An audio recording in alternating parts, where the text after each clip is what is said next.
Salut tout le monde, alors on se retrouve enfin pour combler tout ce temps libre. Et quoi de mieux pour faire ça que de se poser pépouze dans son canapé à regarder une petite série. De toute façon, c'est pas comme si on avait autre chose de mieux à faire. Et on va donc s'occuper en regardant Kamen Rider Zero One.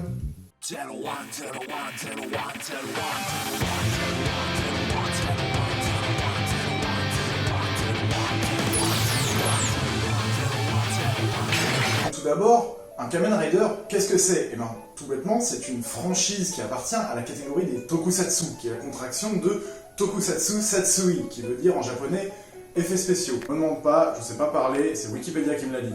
Dans cette catégorie série, on y trouve les Sentai, qui ont effectivement donné en Occident les Power Rangers, mais on retrouve aussi tout ce qui va être Ultraman, Metal Hero, les Kaiju comme Godzilla ou autres, et justement ce qui nous intéresse ici, les Kamen Riders. Les Kamen Riders sont donc des héros qui vont obtenir leur pouvoir, que ce soit par de la magie, de la science ou des mutations, et vont leur permettre de se transformer en héros masqués, Kamen. Bon, et puis le Rider, c'est parce qu'ils sont censés avoir des motos, mais avec le temps qui passe, on en voit de moins en moins, à cause des lois sur les casques personnalisés, ou alors même les autorisations de tournage au Japon.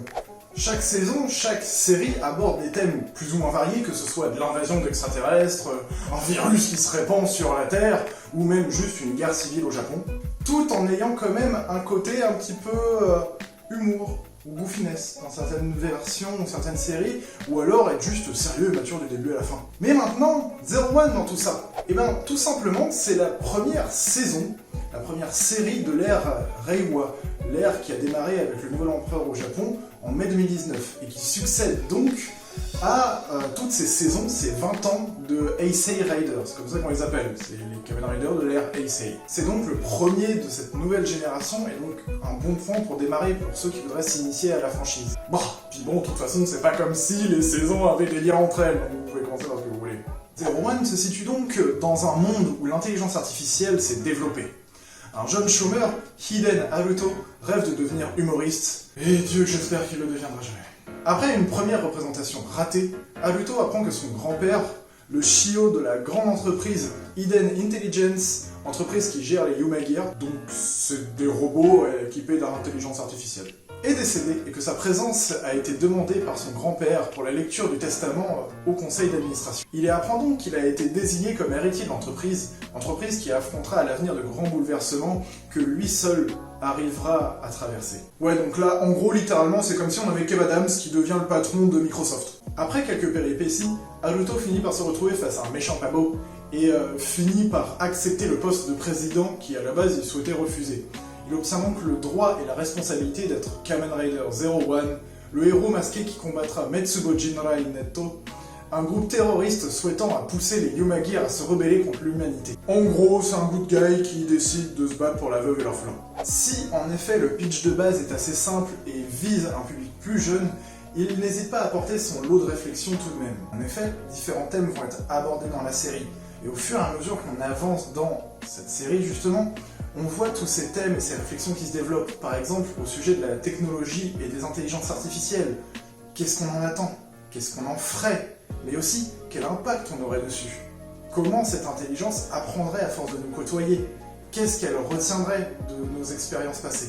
Et dans une moindre mesure, on voit aussi un petit peu le fonctionnement d'une entreprise, ou même d'un poste de direction. Qu'est-ce que ça implique? Ce qu'on peut faire et ce qu'on ne peut pas faire, ce qu'on représente, l'image qu'on donne. Mais aussi, qu'est-ce qu'on peut faire, nous, êtres humains, par ambition, et jusqu'où on pourrait aller, que ce soit en bien ou en mal. Donc là, tu te dis certainement... enfin c'est Power Rangers, c'est pour les gars... De 1, c'est pas les Power Rangers. De 2, c'est pas pour... Si, techniquement, c'est pour les gamins, mais... Ah! Justement, c'est là que j'essaie d'en venir au fur et à mesure. Certes, comme les Power Rangers, on pourrait se dire que c'est une série pour les enfants. Du fait de sa légèreté, du fait qu'il y a de la baston, que ce soit tout beau et tout, il y a plein de trucs à collectionner. Mais, comme je l'ai expliqué juste avant, souvent les histoires abordent des thèmes qui vont pas forcément toucher directement les enfants, mais plus les adultes. Et surtout, la réflexion que ces thèmes vont apporter. Certains sujets vont être très complexes, les plus jeunes vont en retenir juste le côté il est méchant, il est gentil, ou il fait quelque chose de bien, il fait quelque chose de mal, alors que nous, on verra justement tout ce qu'il y a derrière.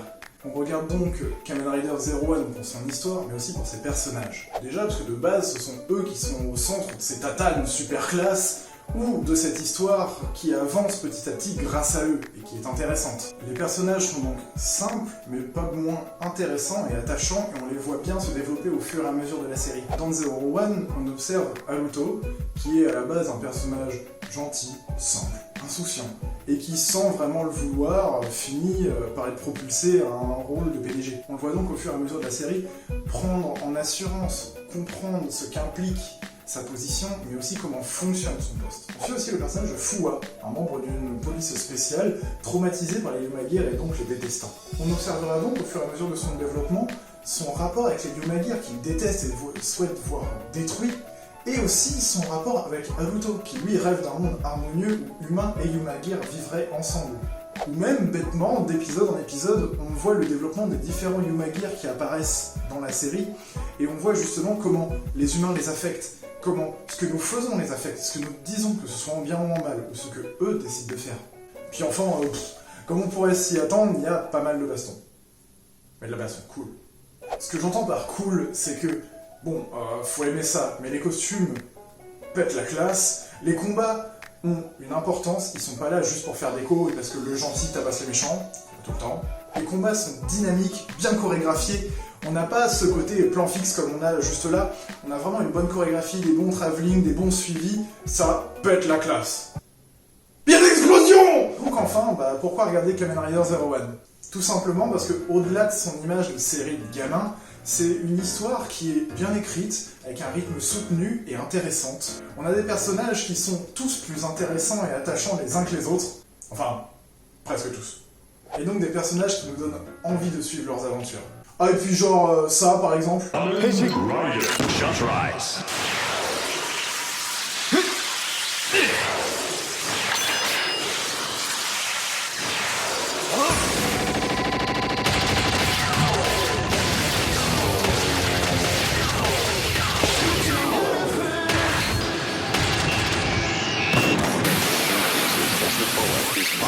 pète la classe. Voilà, c'était donc le premier temps libre qui était cette fois sur Kamen Rider Zero One. Bon, vous connaissez la chanson, hein, je vous laisse vous abonner si vous a plu, laisser un petit pouce ou un commentaire, c'est toujours agréable, ou un petit partage, c'est cool. Et sur ce, à dans 2 ans.